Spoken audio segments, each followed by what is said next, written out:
Hello दोस्तों। अभी मैंने डीएसएसबी की 2015 की one part two paper solve कराया, जिसमें पार्ट वन में मैंने 1 to 25 क्वेश्चन और पार्ट टू में 26 to 21 क्वेश्चन सॉल्व करा दिए हैं। तो नेक्स्ट पार्ट में मैं आगे के कुछ क्वेश्चन सॉल्व कराती हूँ। जित अभी आप इसको ध्यान से देखिएगा और आपके अपकमिंग एग्ज़ाम में ये काफ़ी हेल्पफुल होगा। और आप मेरे इस वीडियो को लाइक शेयर सब्सक्राइब ज़रूर करिएगा। सो स्टार्ट करते हैं नेक्स्ट वीडियो के लिए। नेक्स्ट क्वेश्चन है 62। अतुल डोडिया ने यहाँ से डिप्लोमा पाया था। Right answer is a right answer is a, sir J school of art से। अतुल डोडिया ने sir J school of art से डिप्लोमा किया था। भारत में भित्ति चित्र चित्रकला यहाँ पाई जाती है। कहाँ पर पाई जाती है भित्ति चित्र चित्रकला? अजंता की गुफाओं में। ठीक है। नेक्स्ट क्वेश्चन, एलोरा गुफाएं कहाँ हैं? एलोरा गुफाएं औरंगाबाद में हैं। औरंगाबाद महाराष्ट्र में एक जगह है जहाँ पे एलोरा और अजंता गुफाएं दोनों पाई जाती हैं। ठीक है। इंट्रोडक्शन टू इंडियन आर्ट इनकी लिखी है। इसका राइट आंसर हो जाएगा Ananda K Coomaraswamy. Right answer is B, Ananda Coomaraswamy. Introduction to Indian art. Art and visual culture in India 1857 to 2007 किसकी लिखी हुई पुस्तक है? Right answer is C, Gayatri Sinha की है। ठीक है। नेक्स्ट क्वेश्चन देखते हैं। टोड उंड लेबन अर्थात डेथ एंड लाइफ इनकी कृति है। ये किसकी कृति है? Right answer is Tod und Leben. ये वहाँ की भाषा में ये लैंग्वेज लिखा हुआ है। इसका इंग्लिश में रूपांतर क्या होता है? Death and life. ये किसकी कृति है? गुस्ताव क्लिम्ट की। Right answer is D, Gustav Klimt की। वर्ली चित्रकला ज़्यादातर इस पर होती है। वर्ली चित्रकला ये महाराष्ट्र की लोक कला है और ये दीवार पर होती है। ठीक है। टाई एंड डाई क्या होता है? टाई एंड डाई कपड़े में उपयोग आने वाली तकनीकी है। आप जानते होंगे टाई एंड डाई एक ऐसी तकनीक है जिसमें कपड़े को टाई वो थ्रेड से, धागे से बांधा जाता है, फिर इसको डाई किया जाता है। तो इस वजह से इसको टाई एंड डाई नाम दिया गया। कपड़े से एक छोटा सा वो पॉइंट करके और उसको अच्छे से बांध देते हैं और फिर उसको जब कलर में डिप करते हैं तो वो बंधा हुआ पोर्शन कलर नहीं होता है। तो उसका एक अलग ही एक बहुत ही सुंदर सा इफ़ेक्ट आता है। इस वजह से उसको टाई एंड डाई इस टेक्निक को बोलते हैं। ठीक है। धातु ढालना क्या होता है? धातु ढालना, जिस तरह से आप समझ रहे हैं कि धातु को कैसे ढालते हैं, धातु को एक पर्टिकुलर टेम्परेचर पे उसको उसके गलनांक होता है, उस पर्टिकुलर टेम्परेचर से उसका जब उसको जब हीटनेस मिलती है तब वो धातु पिघल जाती है। और जब वो पिघलती है तो उसको किस चीज़ में ढालते हैं? धातु का एक पर्टिकुलर जो टेम्परेचर होता है, मैंने पिछले नेट का पेपर सॉल्व कराया, उसमें सारे धातुओं का टेम्परेचर उसमें मैंने बताए थे आपको। तो वो वीडियो लास्ट देख लीजिएगा। 2017 का नेट का पेपर है। तो धातु ढालना, सांचे में अपेक्षित धातु को डालकर उसको ऐच्छिक आकार देते हैं। कोई भी आर्टिस्ट क्या करता है, पहले एक सांचा तैयार करता है, वो प्लास्टर ऑफ पेरिस हो या किसी भी चीज़ का कहते हैं मोल्ड बनाता है, फिर मोल्ड से उसको पॉजिटिव चीज़ें बनाता है, फिर उसको लॉस्ट वैक्स प्रोसेस या उसको उसमें जैसे मोल्ड बनाया उसमें ब्लैंक होता है, कभी कभी क्या होता है उसके अंदर जो वैक्स होता है तो डालने पे वो वैक्स निकल आता है और मेटल चला जाता है। और कभी कभी आर्टिस्ट क्या करता है कि उस पोर्शन को ब्लैंक छोड़ता है जिसमें धातु को डालें और उसमें वो जाकर फिट हो जाए, तो वो आकार ऐच्छिक आकार का रूप बन जाता है।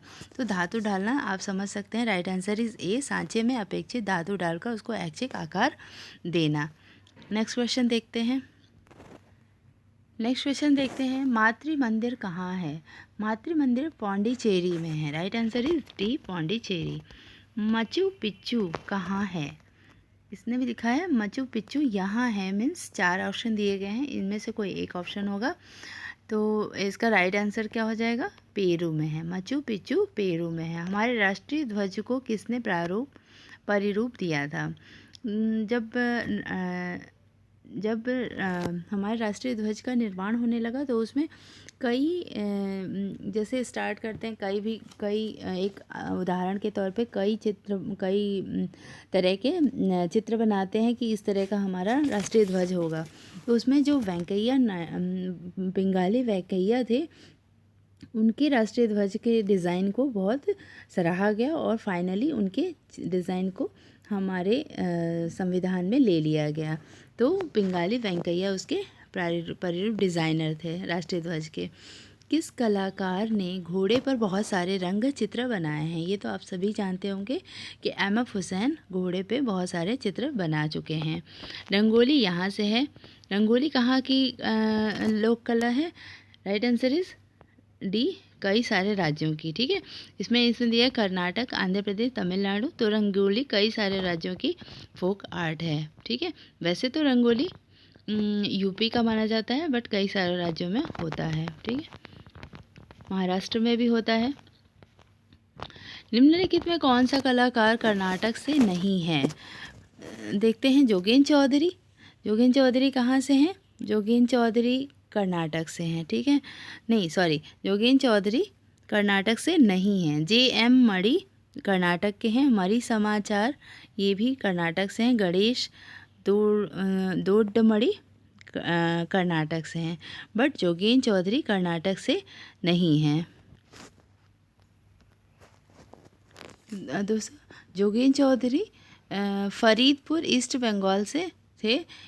इनका जन्म 16 फरवरी 1939 16 Feb 1939 को फरीदपुर ईस्ट बंगाल में हुआ था।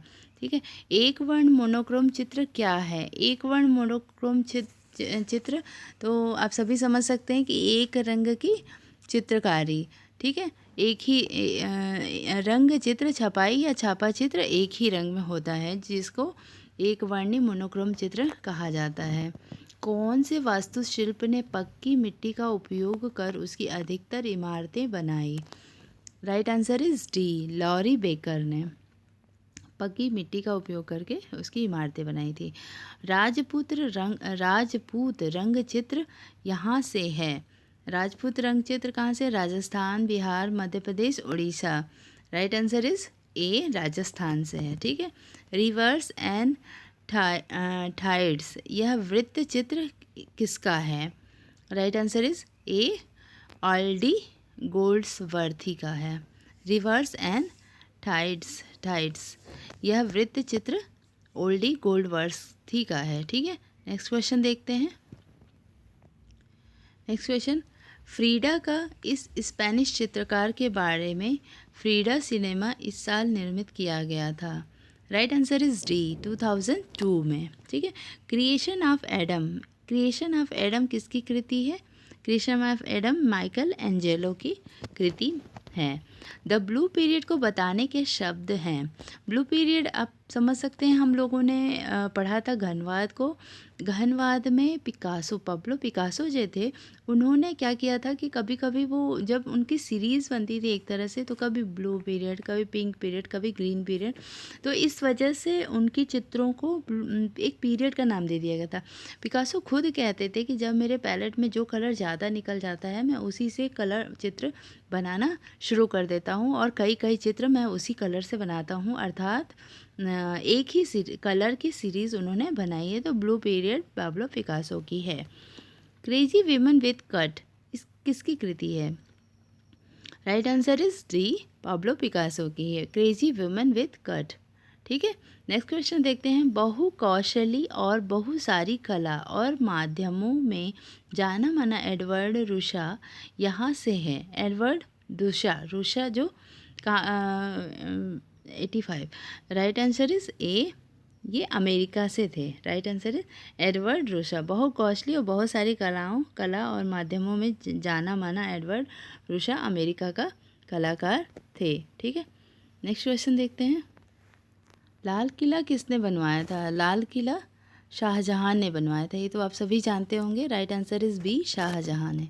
ठीक है, नेक्स्ट क्वेश्चन, लाहौर का किला कहाँ पर है? लाहौर का किला यहाँ है, इसमें क्वेश्चन दिया है लाहौर का किला यहाँ है, क्या है ऑप्शन देखते हैं, पाकिस्तान, बांग्लादेश, भारत और नेपाल। तो right answer is D, Nepal. ठीक है,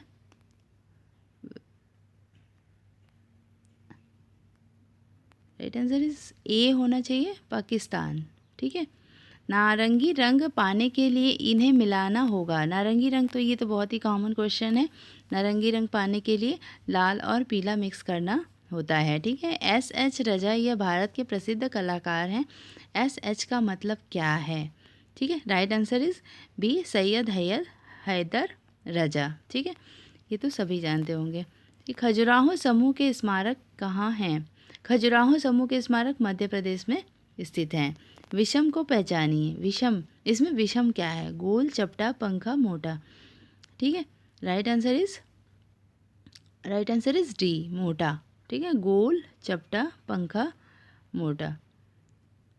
ठीक है, नेक्स्ट क्वेश्चन देखते हैं 92।